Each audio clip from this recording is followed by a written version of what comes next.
Hi, I'm Deborah Dodge with BurbankNBeyond.com, and today we're standing outside the Burbank Fire Department Training Center.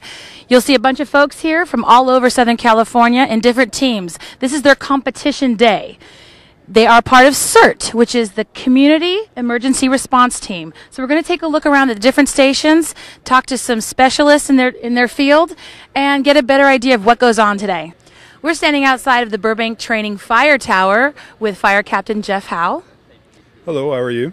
Great. So tell us what else you do for the city. I understand you're a big deal around here. I'm not really a big deal. I'm the emergency management coordinator for the city, which means I coordinate all emergency management activities within all the departments and also within the businesses in town. And I help the fire corps in what they do. I facilitate all their needs. They pretty much run themselves because we got such a quality program, but that all falls under my umbrella. How long have you been involved in the CERT program? With the actual CERT program, I've been in the job that I'm in with emergency management since January, so I've been directly involved with them since then, but I've been involved with them over the years, just on a general basis during drills. So I understand you kind of look after the whole city, actually. Yes, I do. As the emergency manager, it's my job to make sure plans are in place for every building and that every employee is basically ready for an earthquake or for a disaster that comes up, because they're not going to be any good to us at the city level if they can't take care of their own home first. So we preach to them to get everything ready at home, make sure they're ready for a disaster or earthquake, whatever may come, so that they're ready to come serve the city of Burbank, because every Burbank city worker is actually a disaster worker in the event of a disaster. But we got to make sure you take care of your home, because what good are you going to be to us if you don't take care of your family first? So that's what we do. That's one of the main things that we try to get through to them. No, I think it's a great program. Also, I see that there are volunteers that are going through the CERT program, but there's also volunteers to act as victims. Correct. The victims that we have them both from Burroughs High School and from Burbank High School, where they come and we have a bunch of moulage on these people, which moulage is all the makeup and the fake injuries that Cinema Secrets has been so kind to donate all the equipment for, and also some of the makeup artists that we have to come out here and work with the kids. They actually have glass embedded in them, broken bones sticking through the skin, and they really do look real. Trust me. I've been on the job 30 years, and some of it looks very, very real. It's really cool. Yeah, it's very shocking. It's great in time for Halloween. Now, let me ask you, how can people be more involved? How can they get involved? What we would like to see is people start becoming involved in CERT, because even if you just take the classes for your own knowledge, you get to bring it back to your neighborhood, and in your neighborhood you can teach your neighbor and then your other neighbor, and the preparedness level will become higher. They'll be able to take care of themselves, because really in the event of a large disaster, a big earthquake, you can't count on the fire department being there for maybe 72 hours. So you got to be able to take care of yourself. So we're holding a class starting October 1st. It'll be on October 1st, I believe, is Saturday, and then it's a total of 3 Saturdays that we run it, and they come out with a certification as a CERT member, and they can elect to either become a part of the Fire Corps, which is a larger umbrella over the CERT, or just be an active CERT member, or just take this and use it in their neighborhood, which we really encourage. So October 1st, that's the date that we start our next class. October 1st, and where would they find out more information? Is there a website? Yeah, the best place to go is www.burbankfirecorps.org, but it's firecorps.org. All right. Well, thank you so much. Let me ask you, how long have you been with Burbank? I've been with Burbank since it'll be March 1st, 1981, so I'm almost 31 years. Wow. And how long have you been a fire captain? Been a captain since February of 91, so I'm like old. No, you're not. Well, thank you so much for your service and for everything, because we appreciate it. Burbank residents it's good to know that we have people like you, heroes, that are teaching other people to be heroes. So thank you so much. Well, I appreciate it, but you know who the real heroes are. Look at these people. These people are here on their own time because they love what they do and they love being here. And you can't really, it's hard to take that for granted. These people really work hard. They're the ones we should be thanking, because they're the ones that are going to take care of us. All right. Well, I think I'm going to take your class. There you go. We're waiting for you. Okay. Thank you so much. No problem. I'm standing here with Eric Day. How are you today? I'm very good, thank you. And you are the Invitational Coordinator for the CERT program. Can you tell us what that means? Well, the Invitational Coordinator, we organize all of these activities. Basically, what we did is that we discovered what the primary things are that need to be tested for a CERT program. And then we set up these particular stations, and then we invite CERT programs from around the area. Agora Hills, LA City, we've got a LA County team. They all come in and test their skills in a competitive sense, and we see how they do, and somebody at the end of the day is going to be able to call themselves a champion. So my understanding is there's different stations. We saw a bus with some tarps out. That's exactly right. There are several different stations here. Each station represents a major point of what CERT operations are trained to do. In this corner back here, we have cribbing. In that cribbing area, we have a very heavy object. What we did is we filled up a refrigerator with bricks. It's a little over 500 pounds. We put it on a firefighter drag dummy. He's about 160 pounds. And to free that potential victim from that trapped area. Moving on, over here we have a triage area. In this case, we're simulating a situation where there has been a bus crash. The regular professional first responders are already occupied. We're assuming that this is a scenario like there's been a major earthquake, something like that. The Burbank Fire Department and associated departments wouldn't be able to respond to this because they're looking at the Holiday Inn, 20 stories on fire, something like that. Right. So what they'll do is they'll send a CERT team over, which can do triage, search and rescue, that kind of thing.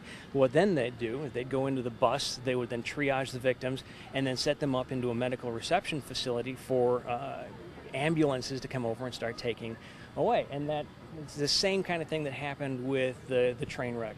Right. Over there we have disaster medical. In disaster medical, that's really the focus point. Whereas triage here is removing somebody from the wreck and sending them up in the first triage. This is as if there were several different areas, and now they're bringing all these different victims in. And with those victims, now it's going to be a casualty collection point, and you're going to have just streams of ambulances coming by, taking out the worst victims, and then moving on from there. So explain the colors to us. The red is immediate, the yellow is delayed, and the green is minor. The immediates have life-threatening injuries. Okay. If they are not tended to within a certain period of time, they will expire.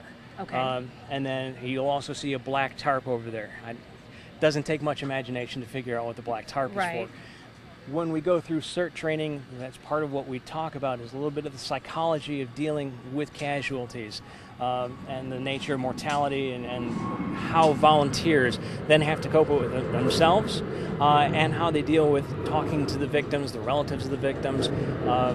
All too often there's situations, very real life situations, where the family will come in and they'll say, hey, where's my brother, uncle? I'm sorry. We should step over and talk. Okay. And it's an unfortunate situation, but it's all part of the CERT experience. Very hard. Moving over here, we have the fire pit. This is an actual live fire pit. What we do is we have this large keyhole-shaped fire pit over there. We'll put about 2 inches of water and then a gas-diesel mix. It's terrific flames. Looks good on camera. Also looks good for the psychology of the volunteers because they see it, they see the flames leap up, and if they've never done it before, it makes them step back. Whoa. Okay. I don't want to do that. But the whole point of it is that we give you the tools and the training to be able to put out a fire like that. So they have the confidence then, if the volunteer can go in and take care of the fire when it's only this big, then they stop it from being something that takes over a whole building. And that's really what the point of CERT is. Our last station is this tower here, this 4-story tower. This 4-story tower is an actual fire tower. It's primarily decommissioned for live burns, although as you can see, we do minor burns in it from time to time. And what we do is that we use this as a search tower. And what our teams will go in, they'll go in a systematic fashion and look for victims that are still in that area. Imagine it just being your average apartment building. Right. And there's been a major shaker, let's say a 6.7 type earthquake, a Northridge style earthquake. In here you're going to have situations where the refrigerator has fallen over or the air conditioning unit has come out of the window. You're going to have casualties, that kind of thing. You're going to have serious injuries. And so what the point is where the fire department is then, it's at a major conflagration, they're going to say, hey, we've got a CERT team, we've heard reports of injuries, we're going to send the CERT team over, send them in, they're going to be able to triage, start helping people right away. How long has this CERT program been around? The CERT program has been around in one fashion or another since 1985, at least in its current form. It actually goes back. It has roots in the civil defense movement. So you're going back to 1920s and the evolution that it had through World War II and whatnot. In 1985, the Los Angeles Fire Department said, we need to have a situation. We have situations with potential earthquakes, with wildland fire interfaces. We recognize that not all volunteers, not all people will be able to help themselves. So if we can get people to volunteer who are knowledgeable, they'll be force multipliers. And so that's what they did. And it proved itself in the Whittier Narrows earthquake not long afterwards.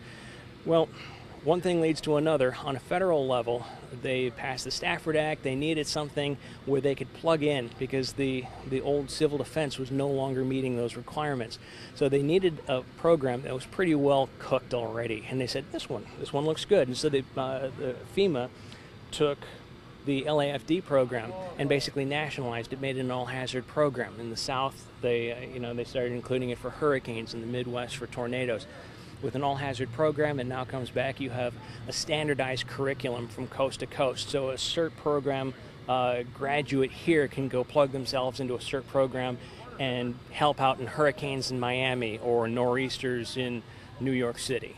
So they get, after they pass the class and they get certified, they have equipment that they carry with them? Is that what happens? A lot of it, yeah. It's a 17.5-hour minimum class. Different jurisdictions will teach it in different ways. Some over a series of 7 weeks at night for just 3 hours a pop.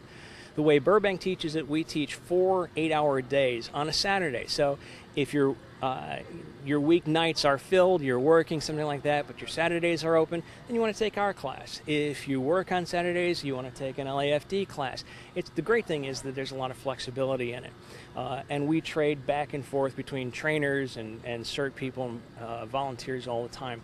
But they'll go in, they'll get their training. It's a minimum requirement. We try and give them a lot of hands-on. And then once they have a CERT certification, or at least a CERT certificate, then they'll have the basics, the equipment to be able to help themselves and help their family in the event of a major disaster. So they're like undercover heroes in a sense. Oh, absolutely. It's everybody. Your next door neighbor, right, yourself, your aunt. These people are just everyday folk that in the event of something catastrophic can step up and help save lives. Now, how do people find out about it, and can anyone do it? Anybody can do it. Absolutely anybody can do it. We've had people come through 16, 17 years old. We'll have to get a parent's signature for it. But we've had lots of people come in that are 60, 70, even 80 years old. I can't do much. That's okay. As long as you have the awareness of it, then you can start directing other people. If you have the awareness of where not to go or what not to do, you can help the people in your apartment complex, or the people that might live with you. Do you smell gas? I know how to shut it off. Okay. And shutting off the gas in a situation like that is just one of the many things that a CERT class teaches. That's really good to know, because like I was telling you earlier, in the '94 earthquake, I didn't know what to do. I ran out of my house, and luckily we had a neighbor that knew how to turn off everyone's gas. So this is something that I should do, that all of us should do. Okay.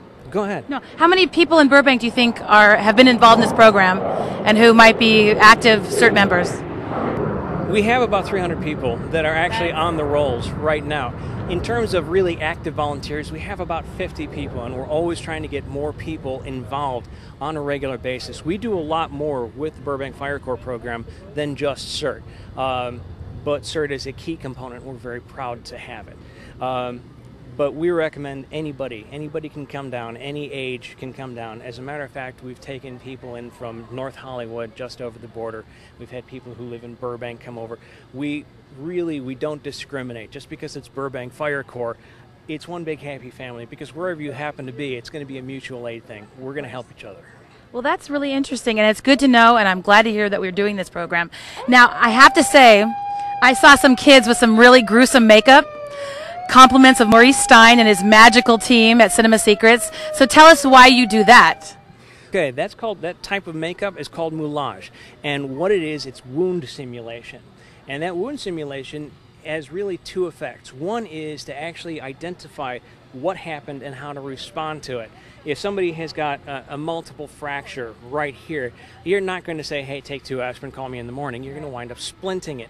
So what we want to do is make sure that they see the wounds and they act appropriately for it. The second thing is actually seeing the wounds. Yes. In addition to just the operational reaction to it, there's that psychological element. And that if we train people, you can have all the book training in the world, but unless somebody actually sees it and has that moment of shock, they're not going to know what to expect when they see it in real life. Right. And what we put together in moulage here, that's sometimes nothing in comparison to what you'll see in a real life situation. Yeah, it was pretty shocking, I have to tell you. I had to stare at this one girl. I just couldn't believe that she had bones sticking out. So that is a good way to sort of get people used to it makes the stomach stronger, if you will. And it's kind of sad. We're not trying to harden people's hearts, but we are trying to introduce them to the reality of a catastrophic situation. In this case, it's a bus crash. But I think something like this in real life happens all the time in a mass casualty or multi-casualty incident. Think about Santa Monica. The guy lost control. He plowed right into the farmer's market. Killed 9 people, I think? Yes, you had exactly these kinds of wounds in real life, and then you had people who were there who could respond instantly and start triaging and helping right away.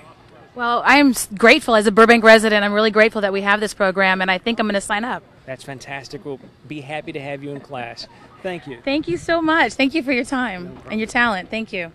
Now we're standing here with Maurice Stein. He's the owner of Cinema Secrets in Burbank. So tell us about what your involvement is today. Well, our involvement at Cinema Secrets is furnishing the people that are actually applying the injuries, plus we're the ones that make all the fake injuries and the fake blood to make this look as realistic as it can be. Because my understanding is they used to just have tags and they would say the injury, right? Well, years ago, the first one that I went to, I walked around the triage areas and all the doctors, the medical personnel, the fire department, everybody were reading tags to say what was wrong with the injured people, and they weren't really getting into it as well. And that's when I asked, I said, why don't we have fake injuries on these people? And they said, where are we going to get fake injuries? And I said, let's try to make some. So the following year, I made a bunch for the fire department and for the medical industry, and now this is what it's grown into. Now, as a captain, do you think that these effects actually help the volunteers? It's a difference between night and day, because the old triage tags, which we still use, where we actually come up and assess an injury, we fill out the triage tags with the injuries. Now, those triage tags, we will come in like they are now, look at the injuries, and then document the injuries, which is actually part of the system that we use, instead of having that tag already in place. So it's great for training, it's great for realism, and it gives them a real sense of what's out there. What they're looking at is a real injury, and it's easier to describe. It's easier for them to act, I guess you could say, in a drill scenario. It makes it so much better. Well, they look very real and they're very creepy. So we appreciate your talent and your people. Thank you. Well, my talent was nothing. It's all those young people in there that are doing it all. They're the ones making me look good. I'm getting all the credit. Those kids in there are working themselves to the bone. Yeah. Well, thank you so much. Thank you both for your time. Thank you. I'm here with the members of the Burbank CERT team. I watched you folks. You seem to have done a really great job. Are you proud of yourselves? Yes. Absolutely. Okay, so I'm going to ask you, what's your name? Jennifer Tompkins. Jennifer Tompkins, and what do you do for a living? I work graveyard at AAA, and I'm a dancer.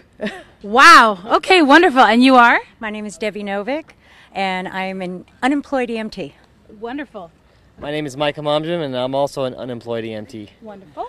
My name is Scott Nowak. I work at Universal Studios. Okay. Michael Martinez. I'm a student. Student? I'm Grant Palmer, a photographer and an engineer. Wow. What an array of different personalities and backgrounds.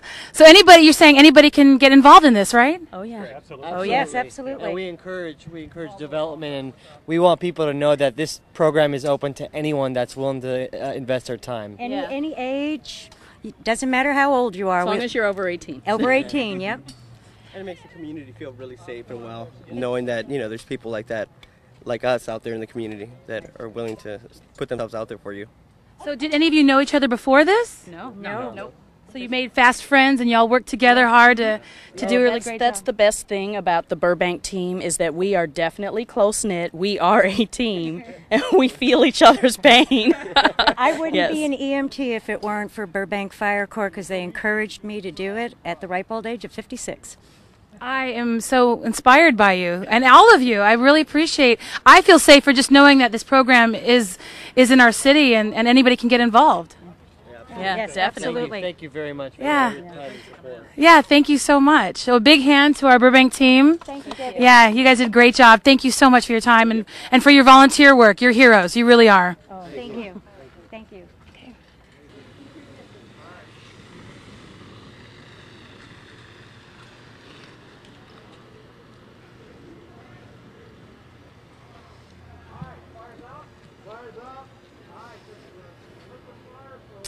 Well, that concludes our day over here at the Burbank Training Center. So you got to get an idea of what CERT is and who is a part of CERT. They're everyday people that are involved. They're volunteers, and they're very heroic. You too can become a part of this program. Just check out the website, BurbankNBeyond.com, and we'll have more information for you. So signing off, I'm Deborah Dodge with BurbankNBeyond.com. Thank you.